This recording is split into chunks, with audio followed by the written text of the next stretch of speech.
Hello Gales fans, I'm Kyle Compeau and welcome to the Gales Weekly Highlight Show brought to you by Queens TV. The number 3 ranked women's rugby team dominated the Trent Excalibur on Saturday afternoon with a final score of 74-10. Finishing with 24 points in the game for the Gales, Lauren McEwen's 164 points in her career at Queens, which is a new team record as she surpassed former Gale Andrea Wadsworth. In men's rugby action, Queens lost their first game in over 2 years, including the regular season and playoffs, falling 18-13 to a strong McMaster side. James Dent scored the only try for the Gales, with David Worsley hitting the conversion and 2 penalty kicks. And the Gales football team traveled to Hamilton to Ron Joy Stadium on Saturday to take on the number 4 ranked McMaster Marauders for the McMaster homecoming. Queens gave the undefeated McMaster a scare as the game was tied 12-12 in the third quarter, but the Marauders held on for a 28-19 victory. Quarterback Billy McPhee of Burlington, Ontario was efficient through the air, completing 21 of 29 passes for 283 yards and 2 touchdowns and throwing 1 interception. McPhee connected with wide receiver Alex Carroll for nine times for 145 yards and a touchdown, while Jesse Andrews racked up 131 yards on 18 rush attempts. Defensive back Jan Dika Balatoken had an interception and 1.5 tackles for the Gales. The men's and women's soccer teams traveled to play the UOIT Ridgebacks in Oshawa on Saturday before returning home to take on the Trent Excalibur at the Nicholas McCartney Field on Sunday. Both sides played to a 1-1 draw against UOIT, with Eric Koskins leveling the score late in the men's game, while Jesse DeBoer got the women's team on the board before the number 5 ranked UOIT Ridgebacks tied it up. Sunday's action against Trent, the women's soccer team shut out the Excalibur by a score of 4-0. Jesse DeBoer netted 2 goals in the opening 10 minutes. And Matthias Skoko and Savannah Meyer-Clement also scored for Queens. And on the men's side, Tonko Basilik finished with a low cross from Eric Koskins in the 3rd minute, but Trent tied the game with a goal of their own, and the match ended in a 1-1 draw. The Queens Athletes of the Week for this week are Lauren McEwen of women's rugby and Alex Carroll of football. They are the Queens Athletes of the Week as McEwen scored 24 points to lead the number 3 ranked women's rugby team to a 74-10 win against the Trent Excalibur and set a new women's rugby career points record at Queens with 164 total. Carroll caught 9 passes for 145 yards and a touchdown in the football team's 28-19 loss to the number 4 ranked McMaster Marauders. And on a third quarter drive, Carroll caught 3 passes for 57 yards, including a touchdown to tie the game at 12-12. Don't miss the game of the week. The women's rugby team plays Saturday night at 7 p.m. under the lights at Nixon Field against the number 10 ranked Western Mustangs in the Queens Game of the Week. For GoGalesGo.com and Queens TV, I'm Kyle Compeau. To drop the puck here. Tonight, special event here at the Kingston Memorial Center. It is the Puck Cancer fundraiser. Queens student Carly Allison, who is battling clear cell sarcoma. She was our national anthem singer at the beginning. Intercepted now in the middle from Guelph. Here comes Mock. Goes to his backhand. Shot on. Turned aside by Bailey. The puck still loose. Shot in. Scores! Guelph, great puck possession. Bailey sees that one. As the shot comes in from the point, and that's 15, Stephen Strong. Bailey able to see that one. Comes right into the crest. Now tipped away. The Gales trying to get it out of the zone, and they will. Advances past mid-ice. Here's Greenaway. Shot on. Scores! Darcy Greenaway with a shot on the right hash. Finds the bottom left corner. And that'll be enough to get the Gales back in the game.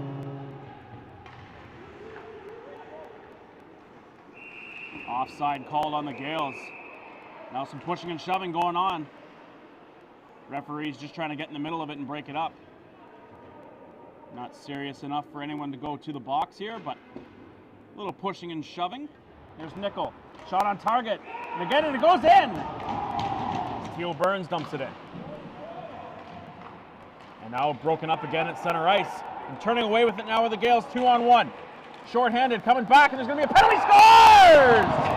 Yank away the penalty as Warren Steele buries the puck and ties this game. A great job by the Gales in the counterattack. Safalvis takes a bounce out front. It's sitting there, and now Kevin Bailey going to cover up. Not going to take any chances this late in the game. And it's Darcy Greenaway trying to play it up. He's got McGillis to his left. McGillis now, and he tries to go off the post. And another save there by Hamilton. Now coming back the other way, here's Ming. Eric Ming. Shot and scores! Eric Ming puts an end to this contest with a spectacular shot.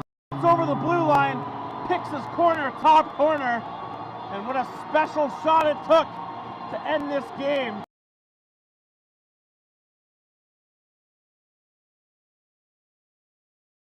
Ladies and gentlemen, welcome back to the Kingston Memorial Centre for this evening's OUA men's quarterfinal hockey game between the visiting Ottawa GGs and your Queens Gales. Queens taking a 3-2 thriller. I'm joined by Gales defenseman Chris Van Laren. And Chris, you guys battled hard all night long with Ottawa, and then with 10 minutes left in the game, you guys pulled ahead by a power play marker from yourself at the point.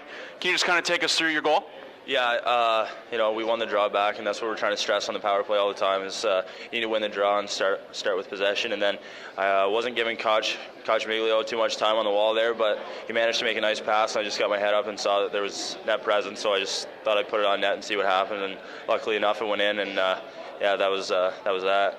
And you guys are pretty evenly matched with the GGs heading in. You guys are the 4-5 in the OUA. And in the regular season, you guys had two tough battles, both went to a shootout. Can you just describe what it means to win this first game, not only the first game of the series, but also to win on home ice and head into Ottawa with the lead? Absolutely. Anytime you have home ice advantage, you want to make sure you take care of it, and I think we came out. We sort of got away from our game a little bit in the first half, but they're a structured team, and we're a structured team, and you got to give that team credit. They're a hard-working team, and we do feel good going into Ottawa against them with a 1-0 lead, but we know there's a lot of work left to do. And you guys came into this playoff series as one of the best defensive and goaltending teams in the country. Can you just describe how you guys played again defensively tonight and how Kevin Bailey played? And he's, as you said, he's been instrumental to this team's success all season, and it was just two bad breaks that kind of went by them tonight. Absolutely, and the first one was power play marker for them, and it was a quick one, and we knew we were in a series right away then.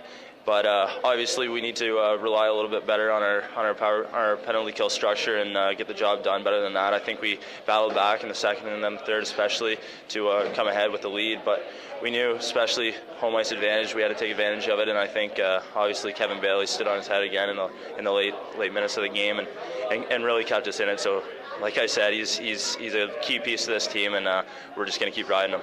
And lastly, Chris, you guys head into Ottawa on Friday night with an opportunity to sweep the series. What do you guys have to do to get ready to play for what's probably going to be a pretty intense game up in Ottawa? Absolutely. Anytime you go into another team's barn and their backs are against the wall, you're expecting their best. So we expect everything they have, and we're going to give them everything we have in return, and hopefully we come out of there with the 2 points. Thanks, Chris. Good luck. Thanks. For Chris Van Laren and the rest of the Queens men's hockey team, I'm Kyle Compeau for GoGalesGo.com. Stay connected with the team as they head to the road to take on Ottawa for Game 2 of this OUA quarterfinal series. Puck drop is Friday night in Ottawa at 7:30.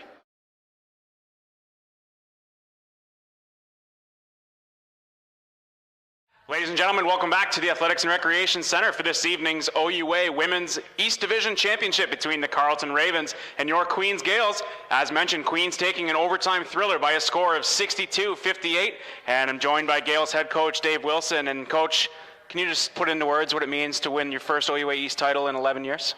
Well, I tell you, I give a lot of credit, boy. Our players just never quit. They play hard and did the things that we really wanted to do against Carleton, and boy, I couldn't be more proud. Can you just talk a little bit about what the support was like here at the Arc? Obviously, this has been the first time in a while where we've seen both sides of the stands packed, and it just seemed like everyone was jumping on board to support the girls tonight. And can you just describe what the noise level was like in here? It's interesting because you're not going to like my answer. I actually don't hear it. Now, I know it was there, but I actually don't hear it. So the players were all excited about it, I know, and things like that. And I know it means a lot to the players because that gets them energized, gives them extra. It's a sixth person on the floor, it really is. And our fans have been great all year long, and I'm really glad that we could reward them with a win. And what was the message you had to the girls after they hit that three-pointer to send it to overtime? Obviously, there was a bit of a desperation shot by the Ravens, and it went in, but that's why they play, right? So what was the message to the girls? No big deal at that point. We played 2 previous overtime games. We won both of the overtime games, so we were confident that the longer the game goes, the better it is for us anyway, because we can keep running and running and running. And you guys head on the road to the West Division champion, who's yet to be determined. So it's either going to be Windsor or Laurier. How do you get prepared for either of those teams, knowing that you're going to head into the Nationals regardless of what happens next weekend? Well, I mean, for us, we forget about the Nationals altogether. We talked about that already in our post-game talk. Yeah, it's great. We know we're going, but right now we have a championship banner online, and that's what we want to play for. So as soon as we find out who we've got film on both teams, and we'll start getting prepared. Thanks, Coach. Congratulations. Thanks very much. For Gales head coach Dave Wilson, I'm Kyle Compeau for GoGalesGo.com.